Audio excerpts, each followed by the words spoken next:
Hello, ladies and gentlemen.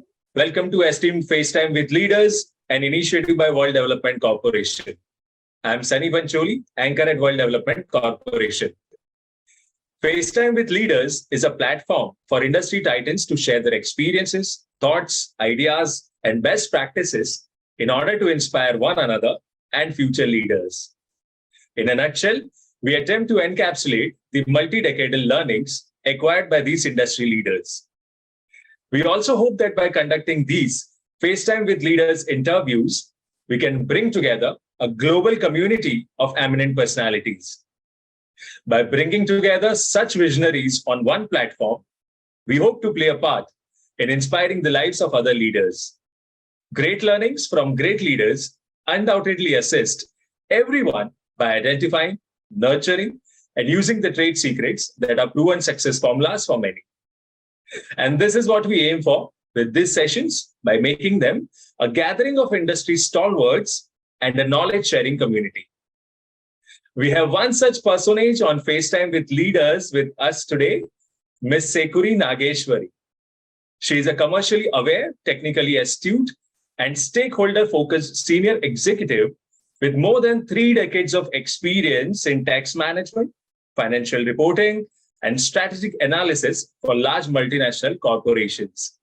With a powerful strategic vision and strong leadership qualities, Ms. Nageswari has consistently demonstrated integrity, trust, and respect in driving good corporate governance standards. Ms. Nageswari's expertise lies in financial management, transfer pricing, direct and indirect tax, mergers and acquisitions, and cross-border transactions. In her last job profile, she was the group head of tax at Tata Sons Private Ltd, responsible for heading the tax functions at the group level, implementing tax strategies, and overseeing M&A transactions. She is currently a freelance consultant, helping clients meet their business goals and objectives. A warm welcome to FaceTime with Leaders, Ms. Nageswari. Thank you. Thank you so much, Sunny. I'm humbled by the introduction that you have given. Thank you so much. Pleasure. So, Ms. Nageswari, could you please let our viewers know some of the biggest difficulties you have faced during your professional life and have taken a lot of learnings from? Sure. In fact, in my 30 years of career, I have had quite a few such instances, but I propose to share 3 of them today with you. My first and foremost learning is have clear demarcation of professional and personal relationships. This, in fact, I had learned at the very early stage of my career when I was leading the financial reporting function. So basis my review, I realized there is a mistake in the interest income. So the treasury head was my friend. So instead of writing a mail, I walked up to him and said that, hey, see, I think there is a mistake in the interest income. Can you take a look at it and then let me know if there is any change in the number? He said, he obviously reached out to his team and he was told that there are no changes. So that's what he told me. But then I was sure that there is a mistake, and hence I escalated it to my manager, who also happens to be the manager of the treasury head. So again, the same response had come. So I went ahead and presented the financials to the senior management. Senior management did not accept the interest number. They said there is clearly a mistake, and he was called and told to take a relook. That's when they relooked at it, and then they came up with a material change in the number. But in this process, I have lost my defense. If only I had written a mail instead of taking up orally with my peer as well as my manager, probably I should have written a mail, so that I would have had a defense. So therefore, having the clear demarcation of professional and personal relationship is very important. Then the second learning that I've had is have a complete clarity on the objective to be achieved before commencing a project that you have been you have been given. This happened somewhere at the mid level of my career, wherein one of my my senior management had given me a project. It's rather a key project to be done, which would have a strategic impact on the company. So I had worked on it based on what I have been told, and then I went and presented, and this ask had come from the chairman. So I went and presented it to the board, but the chairman said, this does not achieve the objective that I'm looking for. So, all of us had blank faces. Then we had to have a separate meeting with the chairman and the board and understand what exactly is the objective that is required to be attained. And then I had to actually go back and rework, which took almost 3 months. And then, I had come back, presented, and then it went through. But the point is, 2 months of effective time is gone in this process. Therefore, at the outset, it is very important that we have a complete clarity on the objective to be achieved from the project that is being handled or that is being executed. Then the third important learning that I have had, which is, of course, at a slightly far more senior level when I have reached my in my career path, is that do not succumb to pressure. Right. So what happened was, the government of India wanted us to undertake a particular restructuring, and my organization obviously wanted to undertake that particular reorganization, but the said reorganization would have had material adverse implications to the organization. So I brought this point to the attention of the senior management and the board. What could be the potential adverse implications? Well, it was really a very tough task for me to explain and convince them why there could be adverse implications, and then I have backed it with the legal opinion from the senior lawyers, which had helped me to sail through this. But in the hindsight, we achieved what we wanted. Ultimately, we undertook the corporate reorganization, but post certain amendments in the laws, on and so forth. So the point is, if I would not have put my point there at that point of time, the amendments would not have happened, and therefore the organizations could have had the potential adverse implications. Hence, it is very important that we do not succumb to pressure, be it from anywhere, as long as we are clear on what could be the adverse implications. Absolutely. So what a great start to the session. And I'm sure that our viewers would learn a lot from this whole interview. Okay, so this brings us to our next question. And did you already have a knack for what you are doing, or did you develop it over your professional journey? So, first of all, thank you very much for your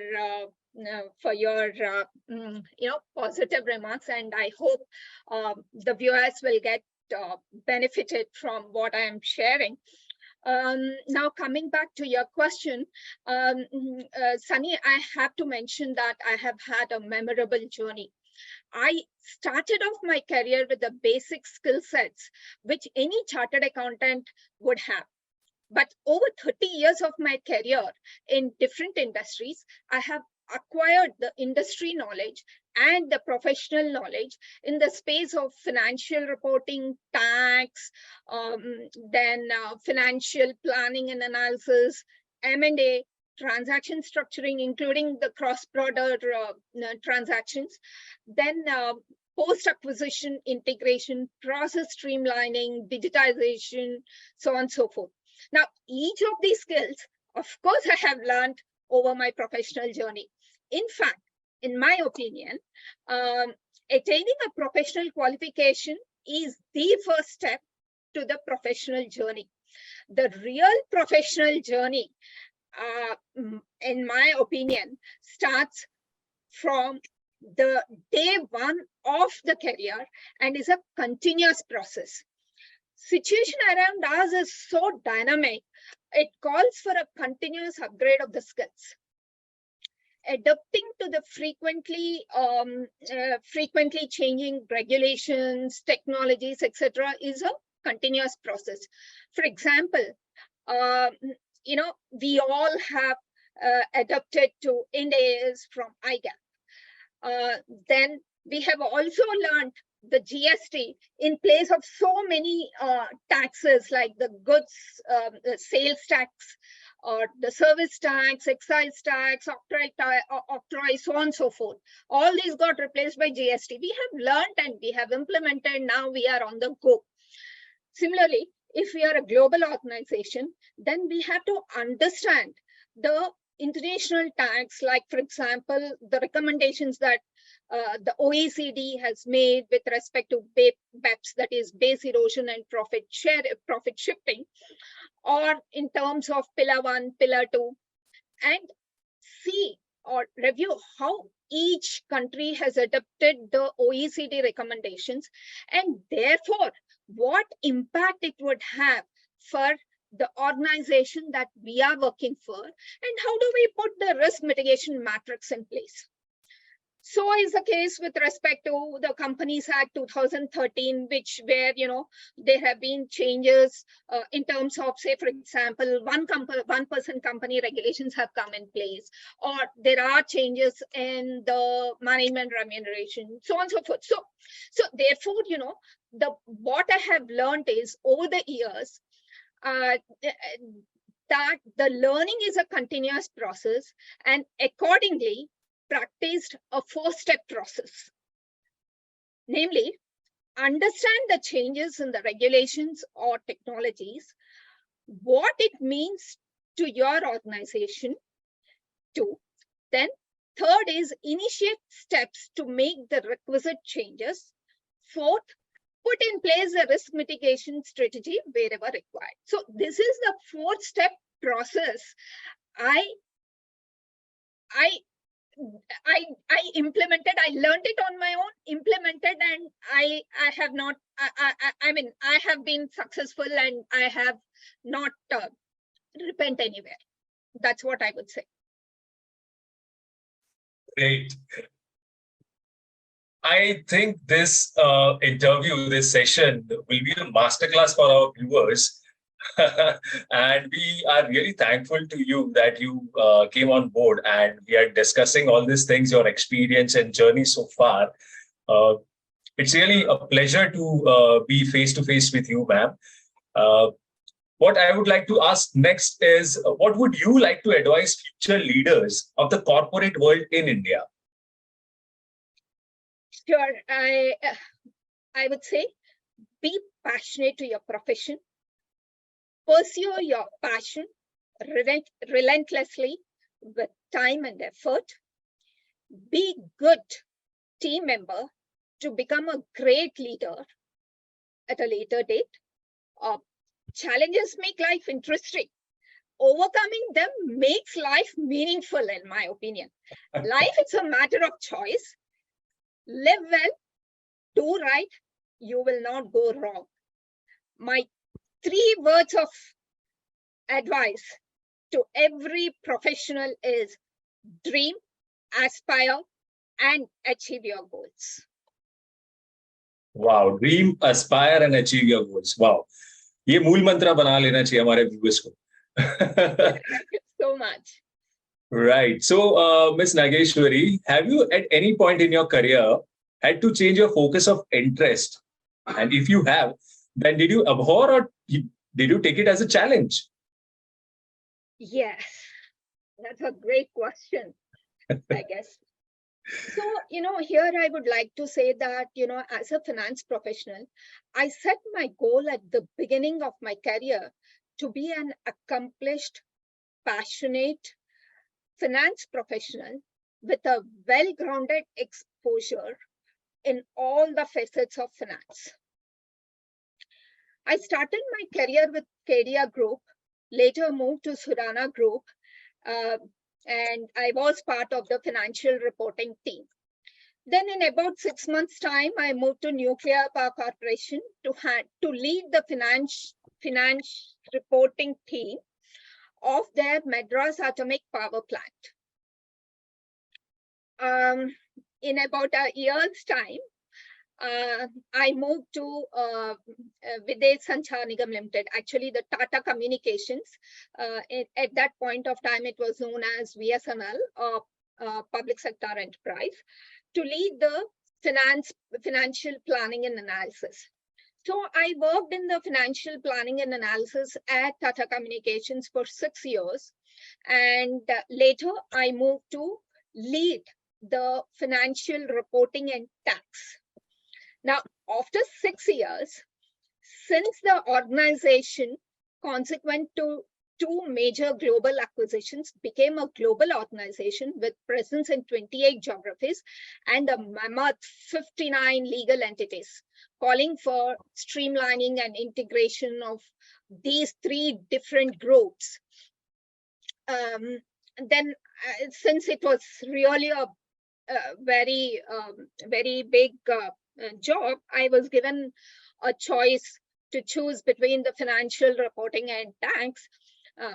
And then, initially I felt as if a part of my, system is going away. I felt that bad, but then eventually I had chosen tax because I felt there is a lot more to do in this function, one, and also it is more fun to, learn the tax regulations of so many countries and be adaptive to the ever-changing regulations.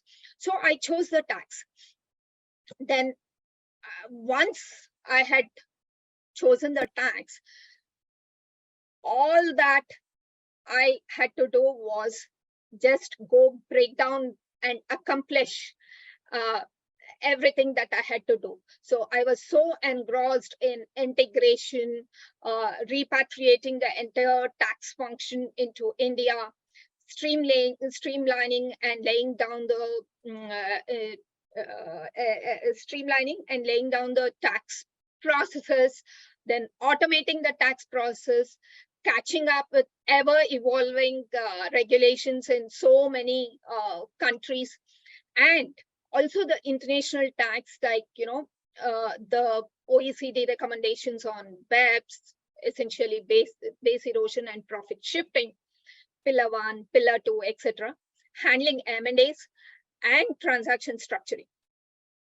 Subsequently, I was also interested with the task of telecom regulatory compliance work, which was again a humongous task. I think this telecom regulatory compliance work needs no specific mention, because recently we have seen, the implications on the telecoms because of the Supreme Court ruling.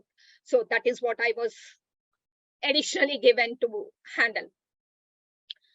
Then later in 2018, I moved to Tata Sons as Group Head of Tax. Now, this role was really challenging since I had to align the tax heads of all the group companies into one room and then ensure that the best practices and the best processes are adopted by all the companies, and the processes are automated to the extent possible.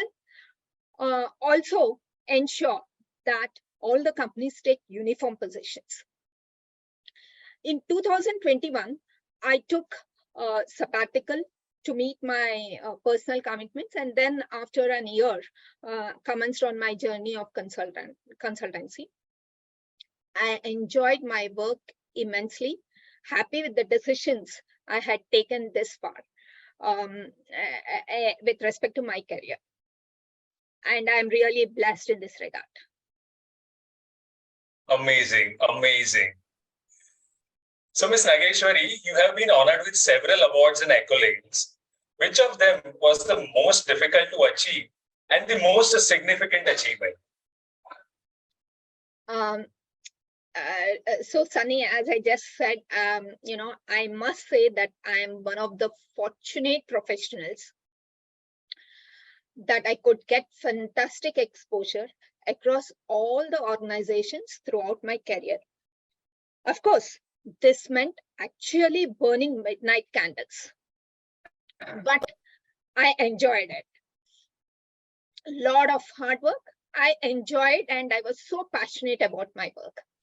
I would always, throughout my career, I have been always looking for ideas that would bring in efficiencies and bottom line and cash flow impact, cash flow implications to the organizations, that I work for. I would encourage the team to come up with the ideas that would contribute to the bottom line and cash flow to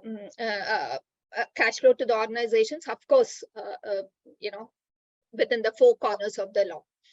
I was always passionate of my work. I'm sorry, I'm repeating this, but I was actually passionate of my work. Thus, I always treated the function that I was leading as my house and ensured that it is in order all the time and is efficient. I inculcated this thought process in my team members too. Now, these practices, it was a continuous, so these practices have resulted in me being honored with several awards and recognitions all through my career. The most difficult and the significant award was the recognition that I got from my group managing director. And I take pride in saying this for myself, that I was a sole finance professional to win this award across the globe. Our company has done two major acquisitions, which I just shared with you. Now, these two acquisitions resulted, as I just mentioned, the company's presence in 28 geographies with 59 legal entities. And effectively, then, we were three groups, right? Our original parent company and the two global acquisitions we have done. So the three groups had three different transfer pricing policies. My role in the acquisition was I have structured the transaction. This was a first transaction, first time, the two global acquisitions we had done, and the first time I had done the structuring. And the international firm Herbert Smith has signed it off with 0 amendments. Wow. That was it's a great professional satisfaction for me. Then I had rolled out post acquisition. I had rolled out one common transfer pricing policy for the entire group. So three groups were following three different transfer pricing policies. I rolled out one common transfer pricing policy. And then I had also embarked on the journey of, reducing the legal entities from 59 to 28. So my endeavor was, we have presence in 28 geographies. So therefore, I should have only 28 legal entities. If I have even one additional legal entity, I should have an answer of why that additional one legal entity. So therefore, we ended up in having about 34 legal entities.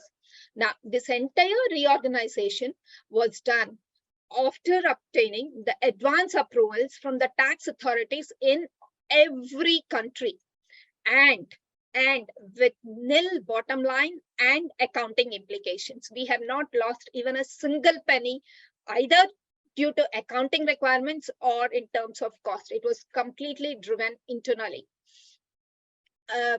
Then we had repatriated the entire tax function, tax compliance function into India.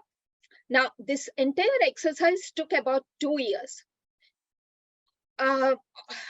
Once all this is done, as I said, the three transfer pricing policies we had made into one. So our company was the first company to implement that particular method of transfer pricing policy. Effectively, all the companies have changed their transfer pricing method. So then we embarked on the journey of getting certainty. There is a mechanism called APA, which effectively means Advanced Pricing Approval Mechanism, to mitigate the potential risk. This entire experience and it resulted in a humongous learning and was a fantastic experience. So I got recognized with an award called Pro Club for this activity. Amazing, amazing. This is so inspiring. Really, it's so inspiring, your journey. Wow. So, Ms. Nageswari, 3 decades into the profession, you must have seen a lot of technological changes in your field.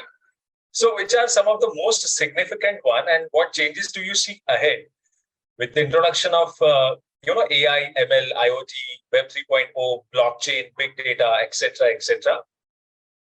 Sure, Sunny. Sunny, I'm sure you would agree with me. Over the years, we have had a long journey of this technology, right? Now, Absolutely. I started my career in 1990. In those years, there was nothing called ERP.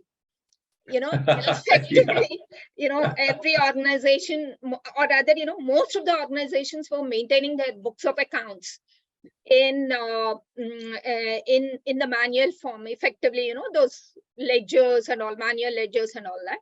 Yes. Big organizations were having really local accounting packages like Tally.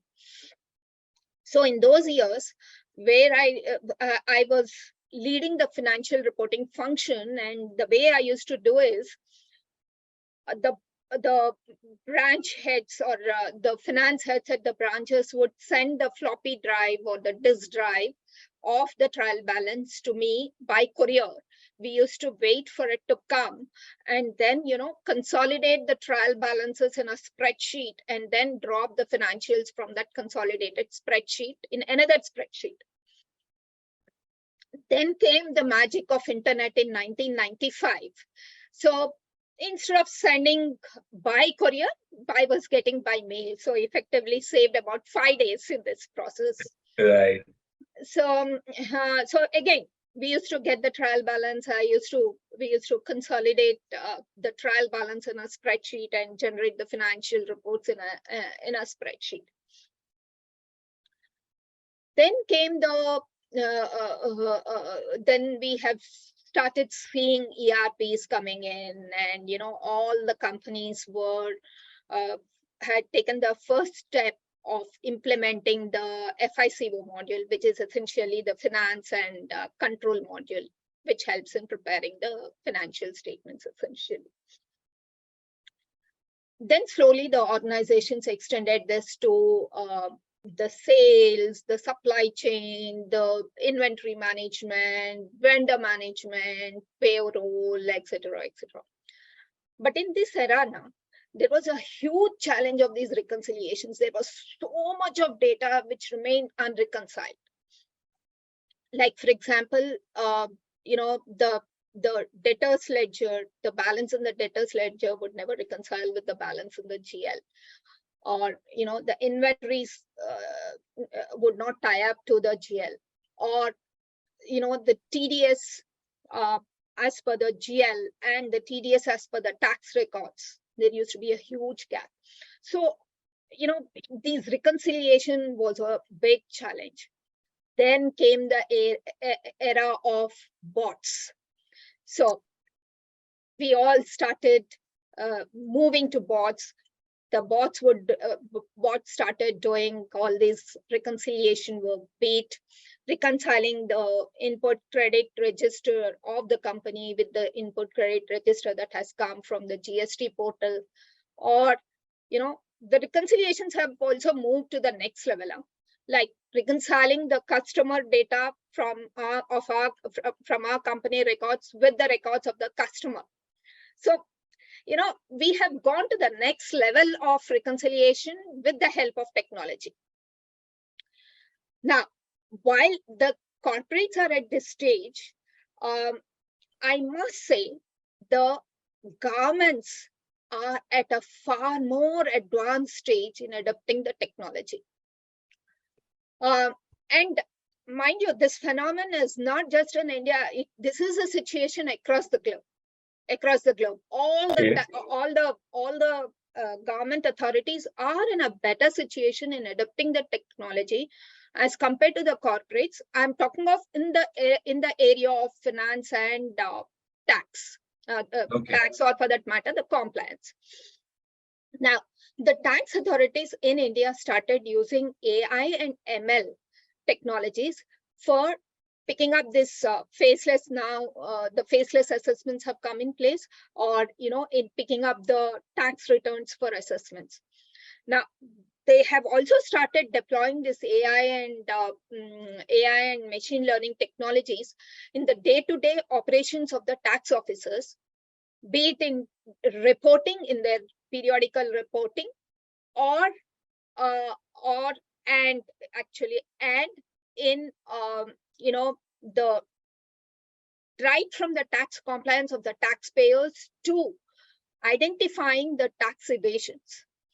So they actually started using it in a whole hog manner, and I take pride in saying that Indian tax authorities are the first to adopt this AI and ML technologies among all the tax authorities across the globe. So kudos to Indian government and the Indian tax authorities in this journey. So my take is that, as I mentioned, it is high time that the corporates leverage far more extensively on this AI and ML technologies in the financial areas and for compliance activities. AI creates compliance security, improves efficiency and accuracy, helping tax and finance functions to integrate with the business process. So, that should be the journey. That should be the journey. There should be one source of truth for the business, for the compliance, for the accounts. So it can attain that level as we adopt the technology and move forward. Okay. That was so insightful of you. Ms. Nageswari, since you are now a corporate governance expert, so would you mind telling us what kind of perspectives do you offer to the corporate world? Sure. So, okay, I would raise the bar. I would raise the bar of corporate governance from mere check the box concept to actually a win-win. I would put the risk mitigation strategy at a higher pedestal, since I believe it could have significant influence on the company and the various stakeholders associated with the company. For example, if one of the important compliances arising from the regulatory amendments is not complied with, there could be a material reputational risk. So, which I feel is far more critical than the financial implications. Then the next important perspective is transparency, because it helps all the stakeholders, right from the suppliers to the customers, the entire stakeholders involved in the value chain, and the investors to employees, all the stakeholders involved in this value chain, to take the informed decisions. We should be enabling the entire stakeholders to take the informed decisions. And I believe the transparency helps significantly. I would then endeavor to see the right balance between the profitability, ethics, and sustainability for a corporate. So this would be the three attributes I would prioritize, and in my journey to have this corporate governance from mere a check the box concept to a win-win situation. And these three attributes, I think, should be prioritized first. And then I'm not saying others are not important, but I believe that they should be prioritized. Rightly said. We are building a community of FaceTime with leaders, and it is aimed at cross-pollination of knowledge, something that will lead to a robust corporate governance in India, and build a community of non-executive directors for its robust framework. So what are your thoughts about this? I would just say hats off to the institute and the entire team. The entire team is so approachable, so supportive, and the entire program is well organized, systematic, and more importantly, it is holistic, that there are no loose ends. That's how I like this program. Then it enables the professionals with the specialized skills competent to contribute to the corporate world, desirous of such skill sets. So it is bringing the corporates and the people with the specialized skill sets together. Then this platform also brings the community of common-minded professionals, leverage and draw knowledge from each other, which I believe is really a great step forward. That's all I had to say. Great, fantastic. It was actually fantastic conversing with you, and I'm confident that your insights will inspire the future leaders. Thank you, Ms. Sekuri Nageswari, for joining us today. Wish you the best for your future endeavors. Moreover, trust that these initiatives by Directors Institute unquestionably expanded the participants' understanding and enriched their minds. Thank you. Thank you